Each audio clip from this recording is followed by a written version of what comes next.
Bismillah, Alhamdulillah. Assalamualaikum warahmatullahi wabarakatuh. Pada kesempatan kali ini saya mencoba untuk kembali melakukan analisa saham Telkom post RUPS atau pasca RUPS kemarin 30 Mei 2023 dan bagi dividen yang cum date-nya akan jatuh pada tanggal 13 Juni.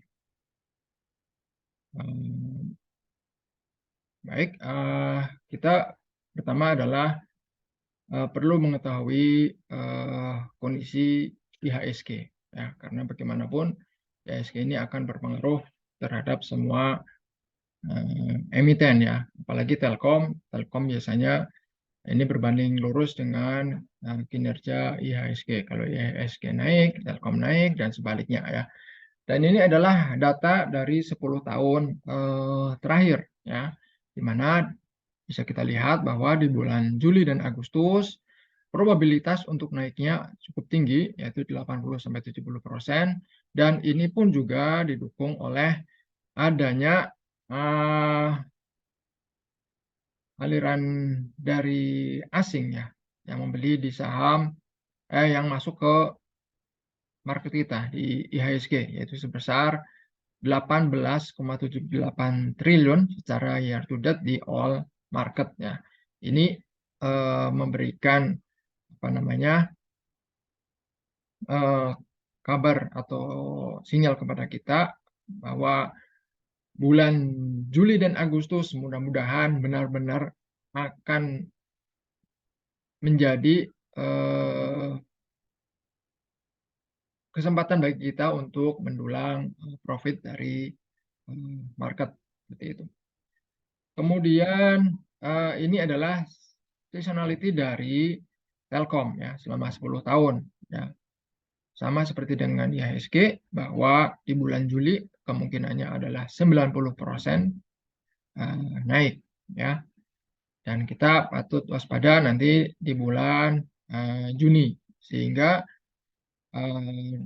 di bulan Juni itulah kita mulai melakukan pembelian terhadap saham Telkom terhadap level-level tertentu atau di harga tertentu setelah kita melakukan pengamatan ya.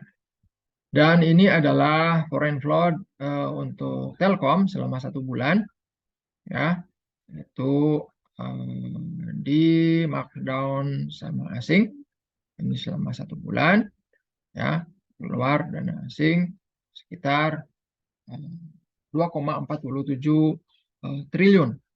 Dan di sini pun kita lihat pergerakan asingnya setiap harinya ya. Hanya di tanggal 24 kemarin Juni ketika saham Telkom pas di high 24.220 kalau nggak salah ya. Oke, kemudian next.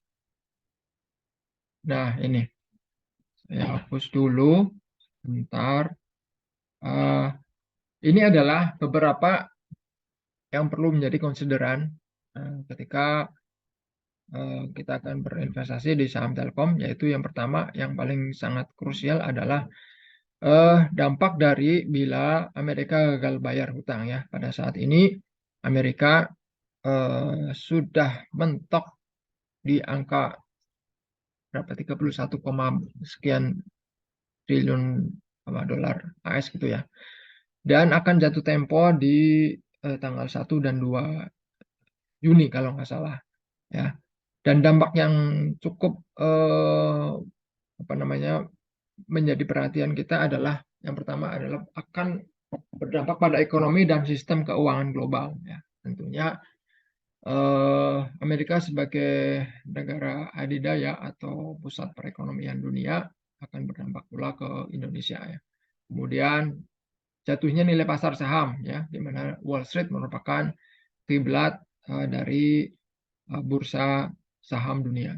Kemudian juga akan memicu terjadinya resesi.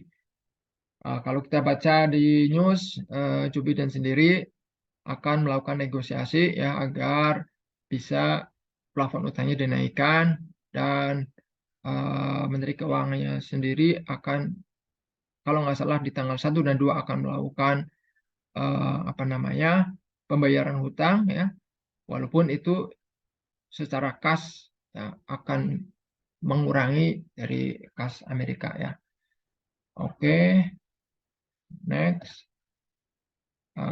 Kemudian juga ya, untuk dalam negeri pemberlakuan batas auto reject bawah 15% mulai hari Senin ya tanggal 5. Ini juga sangat berpengaruh juga pada IHSG ya. Jadi kalau IHSG juga akan mempengaruhi terhadap saham Telkom tentunya seperti itu ya. Dan ini untuk harga ya, untuk harga, nah ini harga 2.000 sampai 5.000, di mana di sinilah kisaran harga Telkom sekarang akan berpotensi ARB 15% ya. Tapi kalau historinya tidak pernah sebesar itu Telkom karena cukup terjaga ya, tidak bisa dimainkan oleh hanya satu atau dua market maker seperti itu ya. Jadi ini paling tidak menjadi konsideran bagi kita untuk menuju kumdet tanggal 13 itu akan punya potensi untuk turun saham Telkom seperti itu. Kemudian, nah ini menurut prediksi, kalau saya prediksi ya, bahwa target kumdet pada tanggal 13 Juni nanti adalah di harga 4250 sampai 4220. Dan itu menurut saya udah ya, cukup bagus ya. Kalau sampai ke 4.500 kayaknya belum deh. Mungkin itu bisa jadi nanti pas di bulan Juli seperti itu. Dan ini adalah beberapa potensi ya, ketika tadi mungkin terjadi Amerika gagal bayar, kemudian adanya pemberlakuan ARB dimulai hari Senin, itu kemungkinan juga ini Telkom akan bisa turun sampai ke sini ya sebelum tanggal 13. Ini adalah support pertama ya di MA moving average 100-nya. Artinya kalau nanti saham Telkom itu turun sampai 4.000, itu sudah bisa kita menyatakan saham Telkom dalam posisi downtrend seperti itu. Dan ini harus menjadi waspada. Dan level-level turun ketika nanti support ini dijebol pun ya 4.000, dia bisa ke 438, 80 sampai 38, 20 sampai ke sebelum atau menjelang di bulan Juli berdasarkan histori atau data statistik. Untuk itu perlu bagi kita melakukan money management ya, terutama bagi teman-teman yang berinvest di hanya satu emiten yaitu di TLKM ya. Istilahnya kita jangan menaruh telur di keranjang yang sama, jangan kita melakukan pembelian di satu level harga, tapi kita harus bisa melakukan money management secara smart seperti itu. Itu mungkin yang bisa saya sampaikan pada kesempatan kali ini. Terima kasih. Assalamualaikum warahmatullahi wabarakatuh.